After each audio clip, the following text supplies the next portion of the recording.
Na semana passada eu postei um vídeo bem curioso que causou bastante repercussão aqui no canal do AEG. Nele eu apresentei a teoria do Simon Pearson ser o segundo rato, tendo entregado o John Marston para as autoridades. Mas além desta, existe outra teoria bem sinistra sobre o cozinheiro da gangue, sugerindo que ele tem parentesco com uma das figuras mais controversas de todo o jogo, a Catherine Braithwaite. E aqui nesse vídeo do canal do AEG, eu vou te apresentar essa teoria com detalhes, que com certeza vai mudar bastante a forma como enxergamos o capítulo 3 no Red Dead 2. Então se tu curtir, considera tornar-se um membro do canal do AEG para concorrer ao sorteio do Super Combo Red Dead 2 da editora Europa. O sorteio já é nessa semana, na sexta-feira, dia 22 de dezembro. Então já corre, pois a partir de R$ 7,99 tu já pode participar. E saiba que o Natal já chegou na loja Friga Games, com todo o catálogo de jogos estando com 20% de desconto, incluindo os mais recentes lançamentos. Agora é a hora de garantir os teus jogos pelo melhor preço do ano, com os preços estando ainda melhores do que na Black Friday. Basta clicar no primeiro link da descrição para entrar no grupo da Friga e aproveitar todas as ofertas. Então, sem mais delongas, bora pro vídeo. Assim como no meu vídeo sobre Strauss, eu gostaria de começar contando brevemente a história do Pearson, com toda a sua andança pelo mundo antes de acabar na gangue Vanderland. E como era de se esperar, o Pearson nasceu numa família de marinheiros que por gerações fizeram fortuna caçando baleias e extraindo seu óleo para venda. Naquela época, o óleo de baleia era extremamente valioso, já que era utilizado para uma série de coisas. E como o próprio Pearson revela em diálogos no acampamento, a sua família era muito abastada, vivendo como verdadeiros reis, com a sua mãe estando sempre trajada de vestidos novos. Durante a sua juventude, o Pearson sempre sonhou em terminar o colegial para ingressar nessa vida, que além de riqueza, também proporcionava muitas aventuras, com os homens passando meses a fio no oceano, caçando as baleias, bebendo e com certeza atracando o navio em diferentes locais para ir naqueles estabelecimentos com a profissão mais velha do mundo. Tu sabe do que eu tô falando. Mas ao terminar o colegial, tudo tinha mudado, já que o século XIX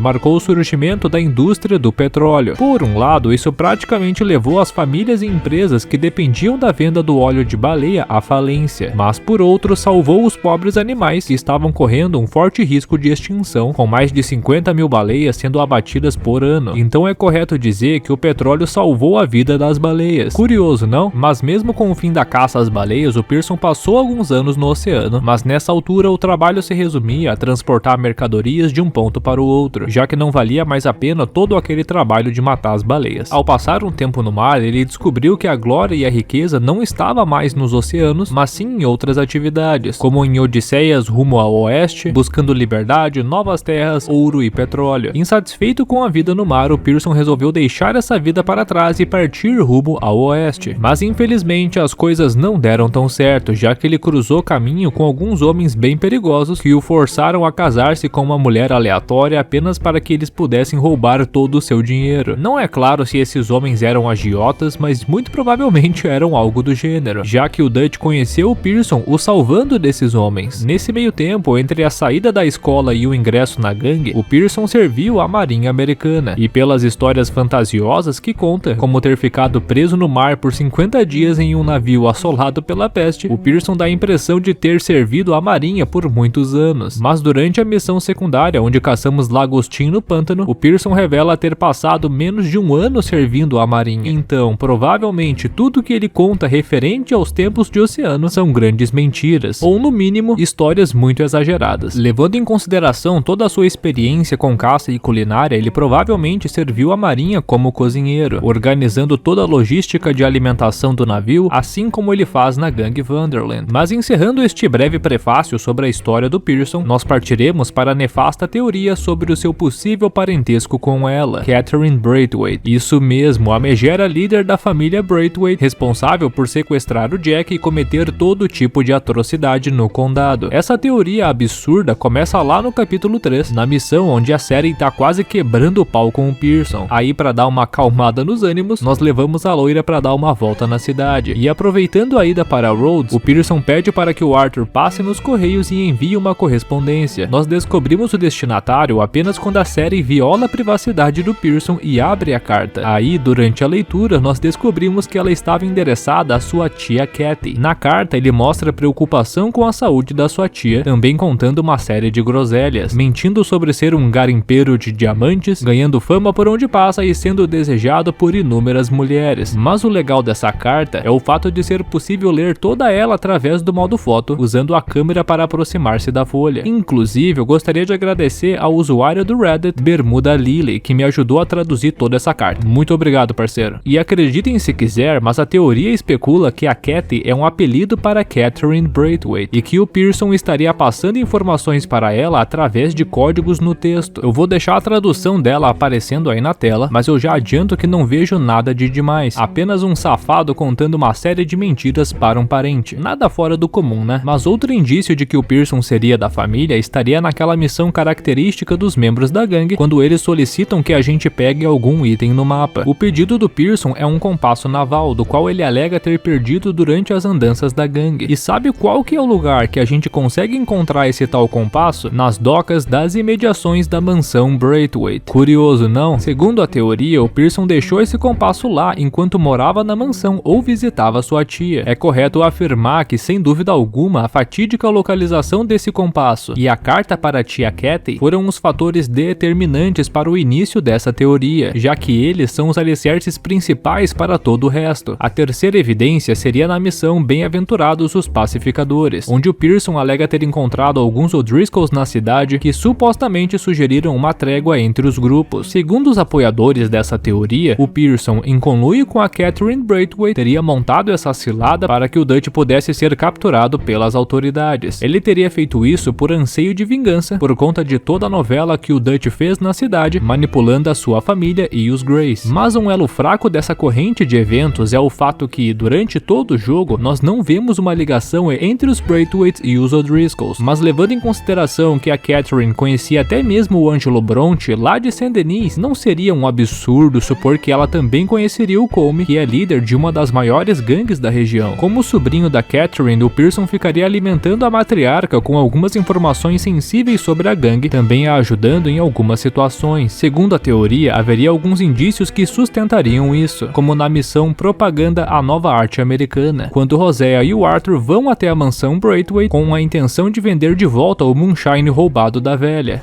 What you want?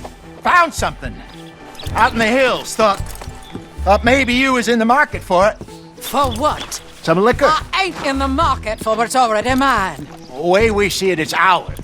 Ao avistar a mercadoria, a Catherine não demonstra nenhum sinal de surpresa, já sabendo que o produto era da sua produção. Então, supostamente, o Pearson já teria deixado ela avisada sobre toda essa situação. Mas partindo para algo mais tangível, segundo a teoria, o Pearson teria ajudado os Braithwaites a sequestrarem o Jack. Aí sim tá um fator que pode ser interessante, pois verdade seja dita. Como que os Braithwaites conseguiram capturar o Jack sem ninguém ver, com o acampamento estando repleto de pessoas? Pois, né, mesmo quando alguns membros saíam para fazer atividades criminosas, uma boa porção sempre ficava por lá. Então a teoria sugere que o Pearson teria feito alguma espécie de distração, ludibriando os membros a prestarem atenção em outra coisa, enquanto os capangas dos Braithwaite silenciosamente sequestravam o Jack. Olha, eu não sei vocês, mas essa hipótese não seria totalmente descartável, já que preencheria a lacuna desse sumiço misterioso do Jack. Mas deixando isso para trás e avançando 8 anos na história, nós temos o Pearson estabelecido na cidade de Rhodes, comandando o armazém da cidade. Segundo a teoria, o Pearson teria herdado toda a fortuna da família Braithwaite, já que após os acontecimentos da história não haveriam mais herdeiros vivos para receberem o dinheiro. Então, seguindo a linha sucessória, o cozinheiro da gangue teria sido beneficiado, e estando rico, o Pearson teria comprado o estabelecimento, vivendo seus anos finais como um lojista ordinário. O curioso disso tudo também foi a escolha de local, porque entre vários locais possíveis, incluindo outros países que ele visitou durante esses 8 anos, ele decidiu ficar justamente em Rhodes. Bom, segundo a teoria, ele tomou essa decisão para ficar mais perto da sua casa, mas os apoiadores dessa teoria também esqueceram o fato de que ficou implícito que ele ganhou o armazém da sua esposa, então isso enfraqueceria o fato dele ter supostamente comprado. Mas por outro lado, vale a pena lembrar que durante os diálogos possíveis no armazém, ele revela que o antigo dono do local, o Mr. Banks, deixou tudo para trás e foi tentar a vida no leste. Apparently, my predecessor,